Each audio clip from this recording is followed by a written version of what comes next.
മണി 8 കഴിഞ്ഞമ്മേ. ഞാൻ രാവിലെ 5:30 മണിക്ക് ഉണർന്നാ. രാവിലെ സംഗീതം കേട്ടുണരുന്നത് ഒരു രസമല്ലേ? അമ്മ എഴുന്നേറ്റുടൻ അമ്മ ഇങ്ങനെ ദേഷ്യപ്പെടരുത്. നമ്മുടെ ദേശഭക്തൻ KK കിടാവ് വന്നിട്ടുണ്ട്. അദ്ദേഹത്തിനെ കേൾക്കാൻ ഞാൻ പാടിയതാണ്.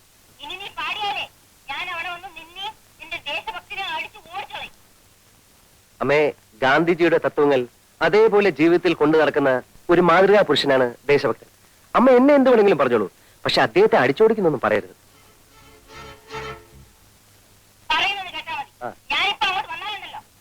ആ ശരി. ഈ സംഗീതത്തെ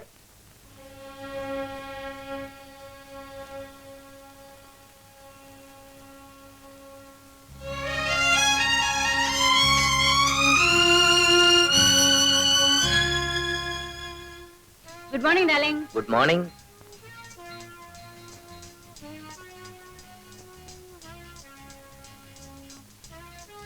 Good morning, Daddy. Good morning, Mom. Good morning. Good morning, Daddy. Good morning. Morning.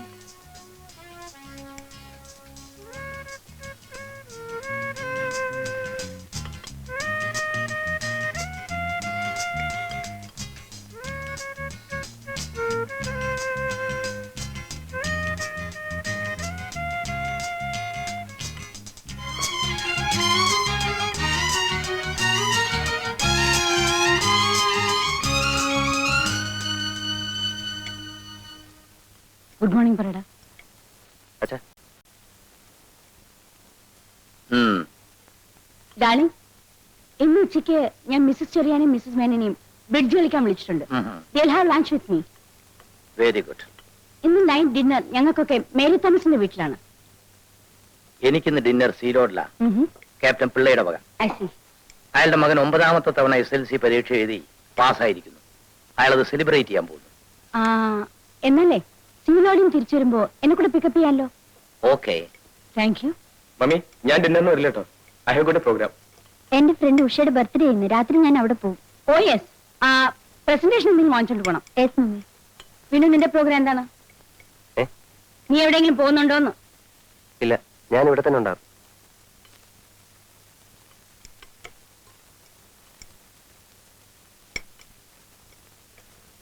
ഇവൻ മാത്രം എന്താ ഇങ്ങനെയായത്? ചേട്ടൻ നമ്മുടെ വീട്ടിൽ ജനിക്കേണ്ട ആളല്ല. അതെ, വല്ല നാട്ടുമ്പുറത്തും ജനിക്കേണ്ടതായിരുന്നു. ഒരു മാനേഴ്സും അറിയില്ല ചേട്ടന്. എന്റെ ഫ്രണ്ട്സ് ഒക്കെ വന്നാലും ഞാൻ ചേട്ടനെ പരിചയപ്പെടുത്താതിരിക്കുന്നത്. മൂപ്പര് ആദർശങ്ങൾ പറയാൻ തുടങ്ങും.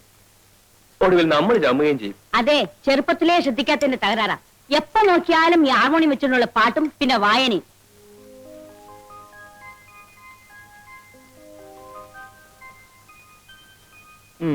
ഇന്ന് ജോലിക്കുള്ള അപേക്ഷ ഒന്നും അയക്കാനല്ലേ സാറേ? ഇന്നത്തെ പേപ്പറിൽ ടൗണിലുള്ള ജോലികളെ പറ്റിയുള്ളൂ. എനിക്കത് ഇഷ്ടമല്ലല്ലോ. വാസ്തവം പറഞ്ഞ സാറിന്റെ സ്ഥിതി കാണുമ്പോൾ എനിക്ക് സങ്കടം തോന്നുക. വീടിന് വീട്, കാറിന് കാറ്, പണത്തിന് പണം, ബിസിനസ് നോക്കാനാണ് സ്വന്തം ഫാക്ടറി.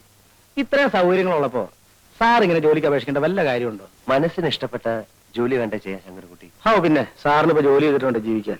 എനിക്ക് കഴിയുന്നതും സ്വന്തം അധ്വാനം കൊണ്ട് ജീവിക്കാനാണ് ഇഷ്ടം. ഡിഗ്രി എടുത്തതും ജോലി കിട്ടാൻ സാധ്യതയുള്ള കോഴ്സൊക്കെ പാസ്സായതും അതിനുവേണ്ടിയാണ്. എന്നാലും ഒരു കുടുംബത്തിന് ഒരാൾ മാത്രം ഇങ്ങനെ ആയത് എനിക്ക് മനസ്സിലാക്കാൻ പറ്റാത്തത്.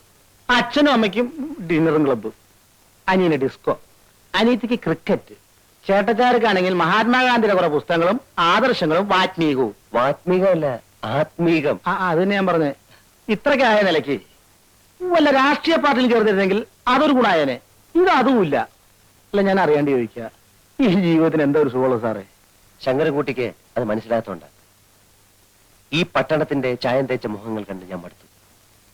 എന്നും ഒച്ചയും ബഹളവും ആത്മാർത്ഥയില്ലായ്മയും. എനിക്കിഷ്ടം ഗ്രാമത്തിന്റെ ശാന്തതയാണ്. പച്ചപിടിച്ച പാടങ്ങൾ, നിറഞ്ഞൊഴുകുന്ന പുഴകൾ, തണുത്ത കാറ്റ്. ആ ഒരു സുഖം വേറെ എവിടെ കിട്ടി ശങ്കരൻകുട്ടി? സാറൊരു തത്വം കേട്ടിട്ടുണ്ടോ? എന്താ? എറിയാനറിയുന്നവന്റെ കയ്യിൽ ദൈവം വടി കൊടുക്കില്ല എന്ന് വെച്ചാല്? വടി. അതായത് ദൈവം വടി എന്ന് വെച്ചാൽ ദൈവത്തിന്റെ വടി. എന്തോ ഞാൻ പോരാട്ടോ. എന്തോ ഞാൻ എവിടെയായിരുന്നു? ഓഫീസ് പോകുന്ന സമയത്ത് കാറിനടുത്ത് വയ്ക്കണമെന്ന് പറഞ്ഞിട്ടില്ലേ? സാർ, ഞാൻ അവിടെ വിനയ സാറിന്റെ അടുത്ത്. വിനയ സാറിന്റെ അടുത്ത്? സാറിന്റെ ഓരോ വണ്ടി എടുക്ക് സാർ.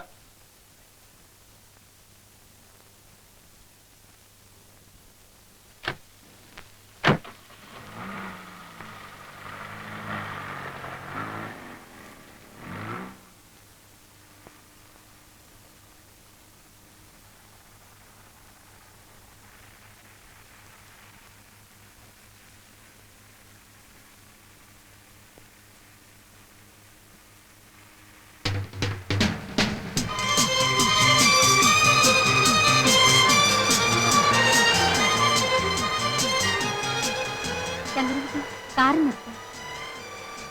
കോളേജ് ആയില്ലല്ലോ മോളെ. ഇല്ല ഡാഡി, ഒരു ഫ്രണ്ടിന്റെ വീട്ടിൽ പോകണം. ഒരു ബുക്ക് വാങ്ങിയിട്ടൊന്ന് കോളേജിൽ പോകും. ഓ ശരി, വണ്ടി വിടും. ബൈ.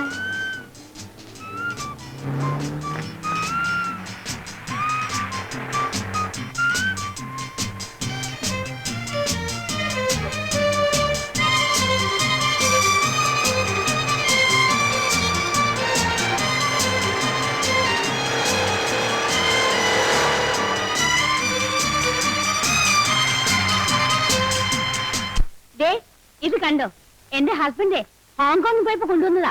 ഇതുപോലെ ഒരു 6 എന്റെ ഹസ്ബൻഡ് കൊണ്ടുവന്നിട്ടുണ്ട്. എന്റെ പുള്ളിക്കാരന് ഇതിലൊന്നും വലിയ താല്പര്യമില്ല. വീഡിയോ, ക്യാമറ, വാച്ച് ഇതിലൊക്കെയാണ് ക്രേസ്.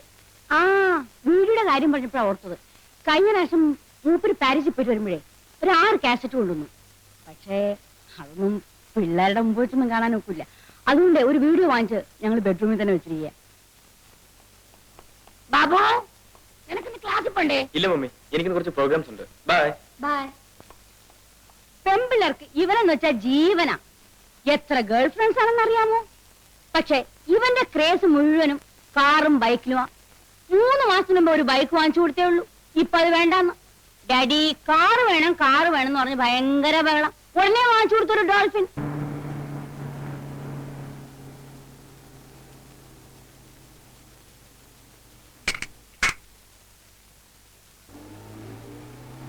അയ്യ, ബോസ്കോ ആൻഡ് കമ്പനിക്കുള്ള ചെക്ക് അയച്ചോ? അത് ഇന്നലെ തന്നെ അയച്ചു സാർ. ഗുഡ്. ഒരു ദുഃഖമുണ്ട് സാർ. എന്താ? യൂണിവേഴ്സിറ്റി കോളേജ് പ്രിൻസിപ്പൽ സാറിന്റെ ഫ്രണ്ട് അല്ലേ? അതെ, അതിനാണോ ദുഃഖം? അല്ല സാർ, എന്റെ മകൻ ആദിശേഷനെ പ്രിൻസിപ്പൽ സസ്പെൻഡ് ചെയ്തു. അവനെ തിരിച്ചടക്കാൻ ഒന്ന് റെക്കമെൻഡ് ചെയ്യണം സാർ. പഠിക്കാഞ്ഞിട്ടില്ലേ സസ്പെൻഡ് ചെയ്തത്? അല്ല സാർ, അവൻ നന്നായി പഠിക്കും. പിന്നെ അവന്റെ കൂട്ടുകാർ എന്തോ വികൃതി കാണിച്ചു. പ്രിൻസിപ്പൽ അവനെയും ചേർത്ത് പിടിച്ചു. ലുക്ക് ഹിയർ അയ്യ, കുട്ടികളെ വളർത്താൻ പഠിക്കണം. കൂട്ടുകെട്ടാണ് മനുഷ്യനെ ചീത്തയാക്കുന്നത്. എന്റെ മകനും അതേ കോളേജിലല്ലേ പഠിക്കുന്നത്. ഇന്ന് വരെ ഒരു കംപ്ലൈന്റും അവനെ പറ്റി എനിക്ക് കിട്ടിയിട്ടില്ല. എന്തുകൊണ്ട്? ഞാൻ അവനെ അങ്ങനെയാണ് വളർത്തുന്നത്. You get my point? I get it. പഴയ കൂട്ടുകെട്ടുകളെല്ലാം ഉപേക്ഷിച്ച് എന്റെ മകനെ പോലുള്ളവരുടെ ഫ്രണ്ട് ആകാൻ പറയണം.